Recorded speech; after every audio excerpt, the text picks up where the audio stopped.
So good afternoon everyone. आज date है 12 सितंबर। तो आज हम कल हमने जो वीडियो नहीं डाली थी उसका रीज़न ये है कि कल कोई इतनी खास न्यूज़ नहीं थी। तो आज भी वैसे इतनी कोई खास न्यूज़ नहीं है, लेकिन फिर भी हम कुछ चीज़ें हैं जो मुझे लगता है कि इंपॉर्टेंट है, वी विल डिस्कस देम। ठीक है, तो जो पहली न्यूज़ है वो है adopted TB patient drive finds Mitras. ठीक है, तो ये क्या है? अभी हमारे प्रधानमंत्री ने रिसेंटली प्रधानमंत्री टीबी मुक्त भारत अभियान के अंतर्गत भारत को 2025 तक टीबी से बिल्कुल फ्री करने का एक इनिशिएटिव चलाया है, राइट, जिसको अडॉप्टेड टीबी पेशेंट नाम से दिया गया है। ये वर्ल्ड में अब तक अपने आप का सबसे पहला काफ़ी यूनिक इनिशिएटिव है, राइट। तो इसको हिंदी में निक्षय मित्र कहा भी गया, निक्षय मित्र के नाम से भी जाना गया है। निक्षय मित्र को हम देख लेते हैं। नी यानी नहीं, क्षय यानी टीबी, और मित्र यानी दोस्त, यानी कि एक ऐसा दोस्त जो कि आपको टीबी से या फिर क्षय रोग है उससे आपको मुक्ति दिलाने में आपकी मदद करेगा। ठीक है, तो अब बात करते हैं सबसे पहले इसकी ज़रूरत क्या पड़ी है। देखो, इसके कुछ रीज़न है। मैं अगर यदि आपको इसके लॉस बताऊँ, उसका रीज़न बताऊँ, तो आप इसको पढ़िए अच्छे से इस वाली लाइन को। India has the world's highest tuberculosis burden with 26 lakh people contracting the disease and approximately 4 lakh people dying from it every year. यानी कि भारत के अंदर 4 लाख लोग हर साल मर रहे हैं और लगभग 26 लाख लोगों को ये टीबी का जो बीमारी है वो हो रही है। ठीक है, the economic burden of TB in terms of loss of life's income and work day is also substantial. TB usually affects the most economically productive age group of society, resulting in a significant loss of working days. अगर यदि आपने अच्छे से देखा हो तो ये जो तंबाकू वगैरह है उसके ऊपर भी जो मुंह का कैंसर वगैरह है, राइट, टीबी का होने का कारण भी वही, मतलब मेजर रीजन जो इंडिया में है वो वही है।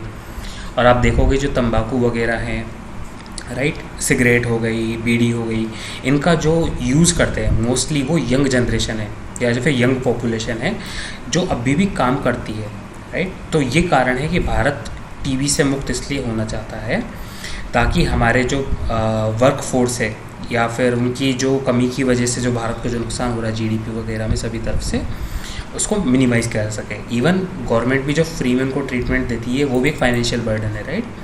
तो उसके पीछे ये कारण है। तो अभी जो योजना चलाई गई है उसका फुल फॉर्म है NTEP, यानी कि नेशनल टीबी एलिमिनेशन प्रोग्राम। ठीक है, उसके अब हम पहले एक बार इसमें बात कर लेते हैं इसमें है क्या। तो इसमें ये है कि जो अगर आपने सस्टेनेबल डेवलपमेंट गोल्स के बारे में पता हो, नहीं पता है तो गूगल कीजिए आराम से। UN के कुछ सस्टेनेबल डेवलपमेंट गोल हैं जिनको हम शॉर्ट में SDG भी बोलते हैं। ठीक है, तो उसके अंदर जो गोल नंबर टोटल ऐसे 17 गोल्स हैं, उसमें जो गोल नंबर 3 है, देखो इनको सारे 17 को एक बार याद कर लीजिए, बहुत इंपॉर्टेंट है। अगर यदि आप सस्टेनेबल डेवलपमेंट गोल्स का मेंशन करते हो आपके आंसर के अंदर, तो वो काफ़ी, मतलब आपका जो आंसर है वो थोड़ा सा वेटेज ज़्यादा रखता है, औरों से डिफरेंट हो जाता है, राइट। तो जो गोल नंबर 3 वो ये कहता है कि सभी उम्र के लोगों को और सभी तरह के लोगों को उनकी जो हेल्थ है उसको, अच्छी हेल्थ को बढ़ावा दिया जाए, उसकी अच्छी हेल्थ की प्रैक्टिसेस को बढ़ावा दिया जाए और लोगों को रोग मुक्त और उनको जो न्यूट्रिशन वगैरह है वो प्रोवाइड किया जाए। ये गोल नंबर 3 कहता है। ठीक है, उसी का एक पार्ट ये भी है कि पूरे, मतलब जो 2030 तक विश्व में से टीबी नाम की जो बीमारी है इसको ख़त्म किया जाए। ठीक है, ये भी एक गोल है। तो भारत ने ये इनिशिएटिव खुद से लेकर के कि आपका कि ठीक है भाई, UN के अकॉर्डिंग 2030 का गोल है, हम 2025 में ख़त्म करने की कोशिश कर रहे हैं। तो इसीलिए भारत ने ये अडॉप्टेड टीबी पेशेंट करके इनिशिएटिव स्टार्ट किया है। ठीक है, अब इसका पर्पज़ क्या है? इसका पर्पज़ ये है कि जो पोर्टल है, जो मतलब जो इनिशिएटिव स्टार्ट किया है उसके अंदर टीबी पेशेंट्स और जो डोनर्स, यानी कि जो उनको इमोशनली सपोर्ट देना चाहते हैं या फिर रिसोर्सेज प्रोवाइड करवाना चाहते हैं टीबी पेशेंट्स के लिए, उनको निक्षय मित्रा कहा गया है। जो डोनर्स है उनको एनरोल करने को बोला। तो रफली ये स्टेटिस्टिक्स है अभी तक सो फार। ठीक है, the donor includes cooperative societies, corporates, elected representatives, individuals, institutions, non governmental organisations, political parties and partners willing to adopt the health facilities and urban wards, block, district and states for accelerating the response against TB to complement the government's efforts as per the district specific requirement in coordination with the district administration। यानी कि ये जो partners होंगे basically ये किसी hospital के अंदर किसी पर्टिकुलर पेशेंट को या किसी अपने अर्बन वार्ड्स को, ब्लॉक को, ग्राम पंचायत वगैरह इनको वो अडोप्ट कर सकते हैं और इनको 1 साल तक, मिनिमम 1 साल तक रिसोर्सेज प्रोवाइड करवाने होंगे। ठीक है। किस तरह के रिसोर्सेज? जो हमारे मेंटली सपोर्ट हो गया, साइकोलॉजिकल सपोर्ट हो गया, न्यूट्रिशन सपोर्ट हो गया, राइट, उस तरीके का सपोर्ट। और उसके अलावा कई कई बार तो जैसे मान के चलो कि अगर टीबी वाले पेशेंट के साथ में कोई गलत व्यवहार किया जा रहा है तो उनको थोड़ा एक तरह से काउंसलिंग वाला सपोर्ट हो गया, राइट। आप देखो, इसको आराम से पोज कीजिए, इसको पढ़िए तो आप पाओगे कि सेम चीज़ जो मैं बोल रहा हूँ वो इसकी समरी है, राइट। तो ये देखो यहाँ पे improve nutrition to TB patients, right. और बाकी जो है उसके अलावा जो कम्युनिटी के अंदर इसका जो है टीबी को लेके जो तब्बू है उसको कम किया जा सके, ये सारा का सारा इसका पार्ट है। तो ये जो इनिशिएटिव है 2025 तक टीबी को ख़त्म करने की कोशिश कर रहा है। अब हम अगली न्यूज़ देखते हैं। Wait a minute. हाँ, तो अगली जो न्यूज़ है वो ये है कि भारत के अंदर रिसेंटली, ये देखो नोज डोज करके, राइट, भारत के अंदर रिसेंटली अभी नेज़ल वैक्सीन को, जो कि भारत बायोटेक ने जो डेवलप की है, उसको अप्रूवल दिया गया है। तो अब हम पहले देखते हैं कि नेज़ल वैक्सीन नॉर्मल वैक्सीन से कैसे अलग है। तो अगर आपको पता हो, भारत में कोरोना की 2 वैक्सीन ज़्यादा फेमस है। ऐसे होने में तो काफ़ी सारी वैक्सीन है, पर 2 ज़्यादा फेमस थी, एक तो कोवैक्स थी, एक कोविशील्ड थी, राइट। वैसे ही अब एक और नेज़ल वैक्सीन हो रही है। अब हमारे यूपीएससी के पॉइंट ऑफ व्यू से ये है कि ये नेज़ल वैक्सीन डिफरेंट कैसे है जो नॉर्मल पहले की वैक्सीन थी, ठीक है। तो जो पहले की, अब हम एक बार कंपेयर करते हैं। पहले की जो वैक्सीन थी वो, उसमें 2 शॉट लगते थे उसके, राइट, और अभी एक प्रिकॉशनरी शॉट भी आ रहा है, तो टोटल 3 शॉट्स थे। नेज़ल वैक्सीन के अंदर 1 शॉट ही काफ़ी है। दूसरा जो है वो ये है कि जो पहले वाली जो वैक्सीन थी वो सीधे मसल्स के अंदर जाकर के लगती थी, थोड़ा पेनफुल होता था क्योंकि सिरिंज का इस्तेमाल किया जाता था, राइट। नेज़ल वैक्सीन के अंदर आप इसको जो ये वैक्सीन आपके बॉडी में डाली जाएगी, या तो ये नाक से डाली जाएगी, नोज़ में से, या फिर आपके मुंह में से ओरली डाली जाएगी, ठीक है। ये दूसरा डिफरेंस है। तीसरा डिफरेंस क्या है कि देखो, जो पहले जो वाली जो वैक्सीन थी, क्योंकि वो मसल्स में लगाई जाती थी, तो वो जाकर के जो उसके एलिमेंट्स होते थे वो जाके ब्लड में मिलते थे, और ब्लड में मिलके धीरे धीरे वो सर्कुलेट होने में समय लेते थे।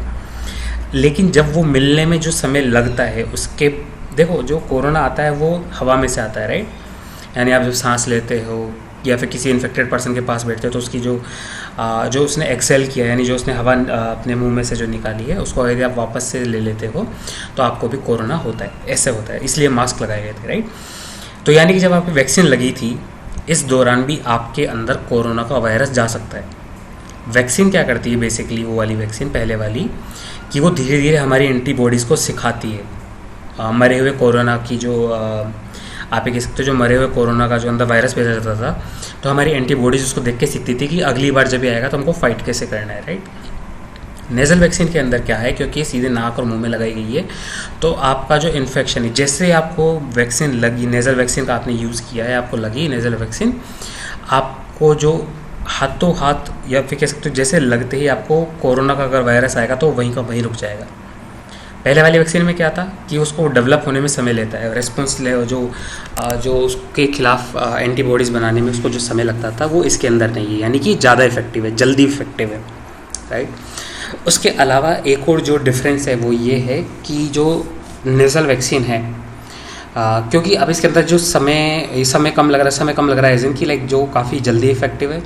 तो अगर मान के चलो कि आपको पुरानी वैक्सीन लगी और इसी दौरान जब वो अपना काम कर ही रही थी कि आपके अंदर कोरोना का वायरस चला गया, तो वो थोड़ा सा फिर भी अपने सिम्टम्स दिखाती है, जिसकी वजह से आपकी जो ओवरऑल आपका जो इम्यून सिस्टम है वो वीक होने के चांसेस होते हैं।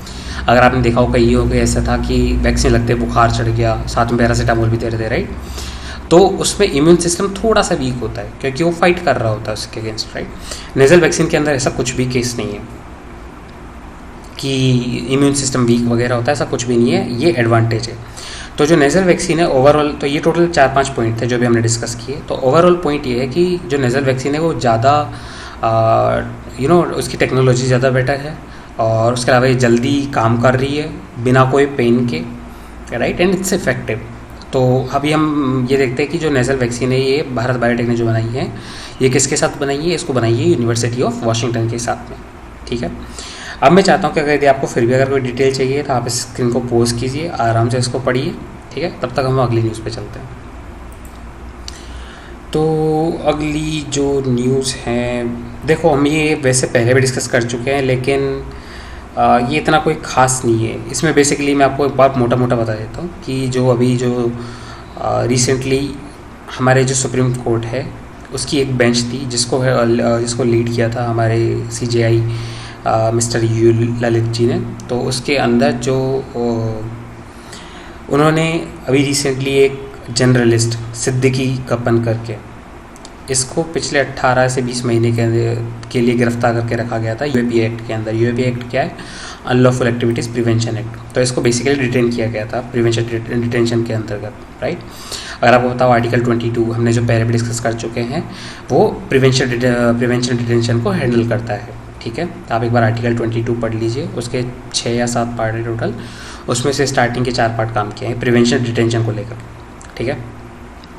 तो इसमें ये है बेसिकली कि क्योंकि इसके खिलाफ ये जो जर्नलिस्ट था सिद्दीकी कप्पन करके, इस बंदे को जेल में रखा गया था। और जब सुप्रीम कोर्ट ने 18 से 20 महीने के लिए, और सुप्रीम कोर्ट ने उनको ये लगा कि जो रीज़न है जिसकी वजह से उसको जेल में रखा गया है वो सही नहीं है। तो यूजुअली UAPA के अंदर आपको नॉन बेलेबल ऑफेंसेस होते हैं, इसलिए बेल नहीं मिलती है। लेकिन इस केस के अंदर क्योंकि एक तो जर्नलिस्ट था और इसके खिलाफ कहीं ना कहीं सुप्रीम कोर्ट ने भी थोड़ा सा नरम रुख के रख करके और इनको बेल दे दी है, ठीक है।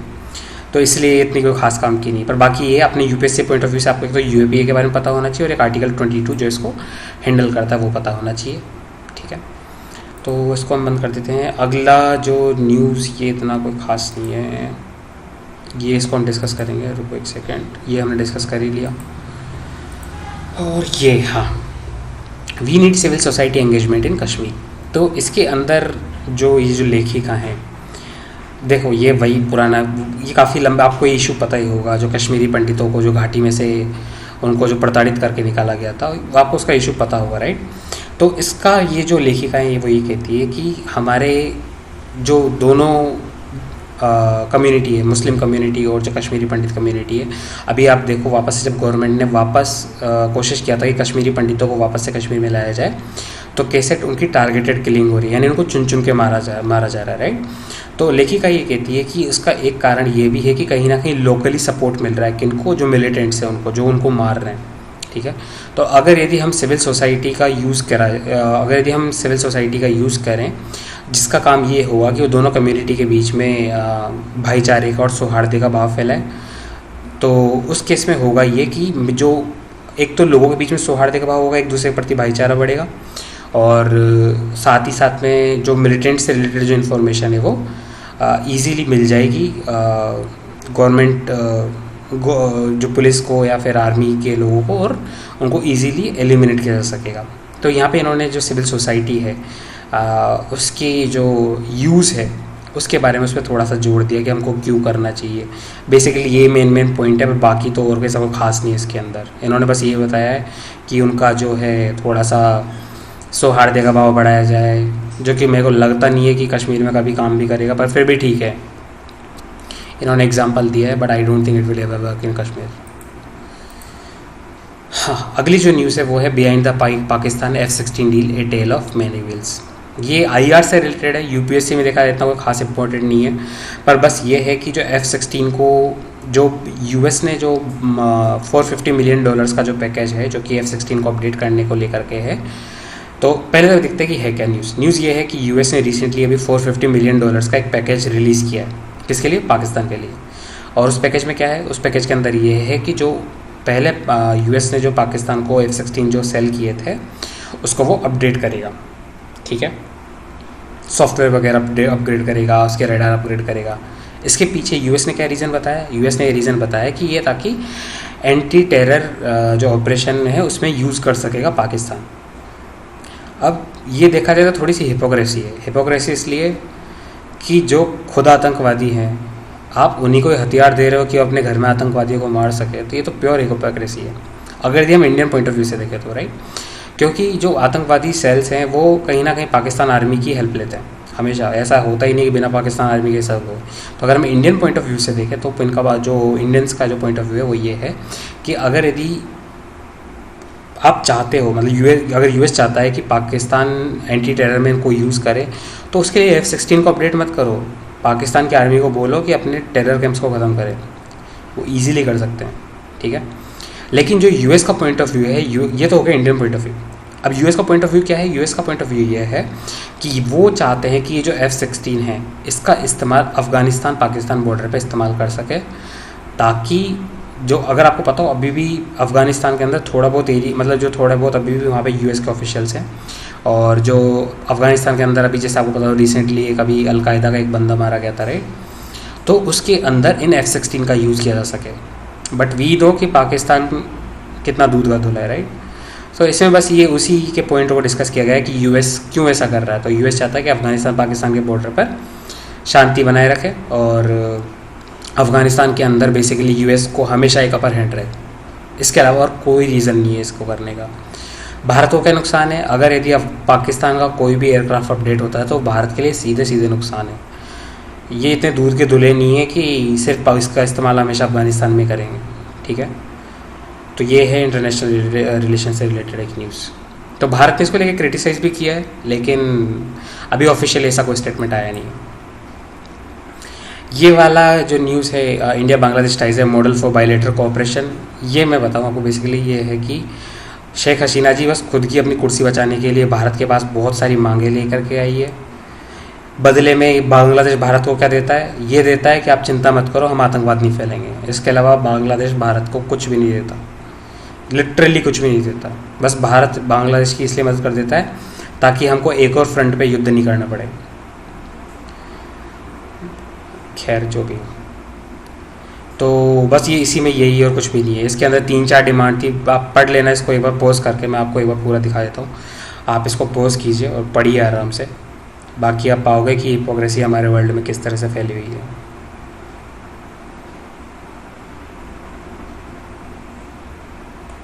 ठीक है। हाँ, अगली जो न्यूज़ है, हाँ ये थोड़ी सी मुझे काम की लगी।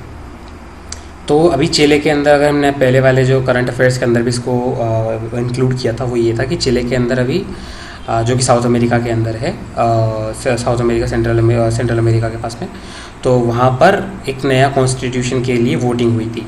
तो पहले तो इन लोगों ने बोला कि ठीक है, मतलब इनके काफ़ी पहले चिले में जो पहले कॉन्स्टिट्यूशन था वो आर्मी वाले लोगों ने बनाया था कि मतलब जो भी था उनका रूल वगैरह आर्मी रूल था, तो वैसे बात है कॉन्स्टिट्यूशन भी उन्हीं का ही था। इसके बाद में 2019 के अंदर थोड़े से प्रोटेस्ट हुए, लोगों का ये कहना था कि इस कॉन्स्टिट्यूशन को जो है उसको हटाओ और एक थोड़ा लिबरल और जो लोगों के द्वारा बनाया गया कॉन्स्टिट्यूशन है उसको लेकर के आओ। तो इसके लिए वोटिंग हुई और उसमें वोटिंग में पाया गया कि हाँ भाई वाकई में नया कॉन्स्टिट्यूशन लेके आना चाहिए। तो इन लोगों ने 388 आर्टिकल्स के साथ में नया कॉन्स्टिट्यूशन लिखा और उसके अगेंस्ट एक प्लेबिसाइट करवाया। प्लेबिसाइट यानी लोगों के बीच में जनमत संग्रह है। तो जब जनमत संग्रह करवाया तो 60% लोगों ने इसके खिलाफ वोट किया। अब इसके पीछे कारण क्या थे? इसके पीछे कारण ये थे कि देखो, जब हमको ये समझना होगा कि कॉन्स्टिट्यूशन फॉर्म कैसे हुआ चिले का, जैसे भारत में हुआ वैसे, लेकिन भारत में कुछ जो सिचुएशंस थी वो अलग थी। कॉन्स्टिट्यूशन में ऐसा है कि इन्होंने पहले मेंबर ऑफ पार्लियामेंट चूज़ किए रफली 155 के आसपास। तो वो जो मेंबर ऑफ पार्लियामेंट थे वो मतलब इतने ज़्यादा बेकार लोग, उन्होंने ऐसी बेकार टैक्टिक्स यूज़ की, जैसे कि किसी ने बोला कि मेरे को तो ऐसा कैंसर है, मेरे को तो कैंसर ही इस तरीके का जो आज तक पाया ही नहीं गया। किसी ने बोला कि भाई मेरे घर में गरीबी है, मैं विकलांग हूँ, वगैरह वगैरह करके पैसे इकट्ठे कर लिए और वोट जमा खूब अच्छे से ले लिया उन्होंने, वो जीत गए, MP बन गए। अब आप सोचो अगर ये ऐसे करप्ट लोग, मतलब आप इसको करप्ट नहीं बोलो तो क्या बोलोगे, कि जिन्होंने लोगों की सिंपैथी के ऊपर वोट लिए हैं और यही लोग अगर कॉन्स्टिट्यूशन बनाएंगे तो क्या हाल होगा उस कॉन्स्टिट्यूशन का। ऑब्वियस सी बात है वो कॉन्स्टिट्यूशन कभी अडोप्ट नहीं होगा उसका। इसके अलावा एक तो ये पॉइंट हो गया कि जो MP जो चूज़ किए गए थे वो काफ़ी करप्ट थे या फिर उन्होंने करप्ट टैक्टिक्स का इस्तेमाल किया। ठीक है। दूसरा रीज़न कि 60% वोट अभी अगेंस्ट में क्यों पड़े इस नए कॉन्स्टिट्यूशन के अगेंस्ट में, वो ये था कि जो ओरिजिनल चिले के जो पीपल थे उन लोगों की, जो आप कह सकते हो कि जो उनकी इमोशंस है या उनके जो एक्सपेक्टेशंस थी, उनकी जो सेंसिटिविटी थी अपनी कंट्री को लेकर के, उसको इग्नोर कर करके या फिर उनको उसके रिलेटेड जो प्रोविजंस थे वो कभी उस कॉन्स्टिट्यूशन के अंदर ऐड ही नहीं किए गए। एक और आप जो कह सकते हो एक रीज़न एक और ये भी था इस कॉन्स्टिट्यूशन को रिजेक्ट करने के पीछे कि इसके अंदर थोड़ा सा जेंडर का भी रोल अच्छे से प्ले हुआ है। तो कहीं ना कहीं एक लॉजिकली वो नहीं पाया गया है, लॉजिकली हारमोनियस बैलेंस इसके जो देखो, हर कॉन्स्टिट्यूशन के पीछे कुछ ना कुछ आइडियल्स होते हैं, राइट, कि हमारा कॉन्स्टिट्यूशन बेसिकली मोटा मोटा ऊपर से ये पॉइंट्स मेन पॉइंट है जो कि प्रोवाइड करता है। चिले में उनमें थोड़ा सा जो बनाया गया है उसमें थोड़ा सा कॉन्फ्लिक्ट पाया है लोगों ने इंटरनली, तो इसी को लेकर के उन्होंने जो नया कॉन्स्टिट्यूशन बना है उसके अगेंस्ट वोट किया है, ठीक है। तो इसमें भारत को क्या सीखने को मिलता है? भारत को ये सीखने को मिलता है कि देखो, अगर आपको पता हो KCR जैसे जो आंध्र प्रदेश के सॉरी जो तेलंगाना के वो है, तेलंगाना के जो CM है, वो भी नए कॉन्स्टिट्यूशन की मांग कर रहे थे। तमिलनाडु के अंदर भी नए कॉन्स्टिट्यूशन की मांग कर रहे थे। तो नए कॉन्स्टिट्यूशन क्यों नहीं बनाना चाहिए?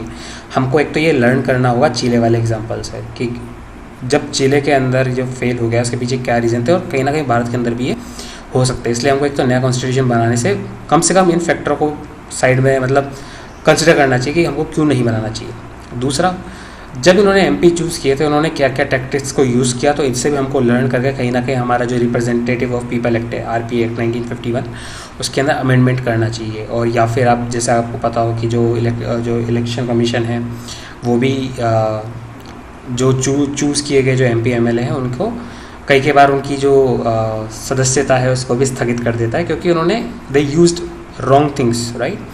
जैसे कि चिले वाले केस में भी हुआ, तो हमको भी इससे लर्न करके हमारे RP एक्ट को और बेटर बनाना चाहिए। इसके अलावा जो एक और वो है वो ये है कि जो एग्ज़ाम को एक और लर्न करना चाहिए इंडिया को, कि कैसे जो कॉन्फ्लिक्टिंग वैल्यूज़ थी या फिर जो आप कह सकते हो चिले के जो मेजॉरिटी लोगों के जो इमोशंस को इग्नोर करके लिखा गया कॉन्स्टिट्यूशन, हमें भी जब पॉलिसी हम फॉर्म करते हैं या फिर कॉन्स्टिट्यूशन के अंदर कोई अमेंडमेंट लेके आते हैं तो एक पहले बेटर डिस्कशन होना चाहिए, राइट, एंड देन ओनली हमको उसकी पॉलिसी के साथ में आगे बढ़ना चाहिए। एक और जो चीज़ थी वो ये थी कि देखो 60% वोट इस कॉन्स्टिट्यूशन के अगेंस्ट में पड़े, इसका मतलब 40% लोग तो फिर भी चाहते थे कि कॉन्स्टिट्यूशन है। So a democracy is never a full representation of all 100%, that is also something that we should keep in our mind. यानी अगर यदि आप देखो तो डेमोक्रेसी में क्या कहते हैं कि लोगों का शासन तंत्र है, लोकतंत्र है, राइट। लोकतंत्र मीन्स व्हाट, कि ऑल ऑफ अस और majority of us at least support that. लेकिन अगर यहाँ पे देखो 60% वोट आगे इसमें पड़े, 40% ने फिर भी फेवर में डाला है, तो कहीं ना कहीं 40% लोगों का तो इसके अंदर जो उनकी जो ओपिनियन थी उसके बारे में तो वो तो गई बेफालतू में, राइट। तो ये सब चीज़ें हैं जो कि हमको इंडिया को एक लेसन लेना चाहिए इस वाली जो न्यूज़ है इससे। और कोई और न्यूज़ बच रही है नहीं, तो दैट्स इट प्रीटी मच।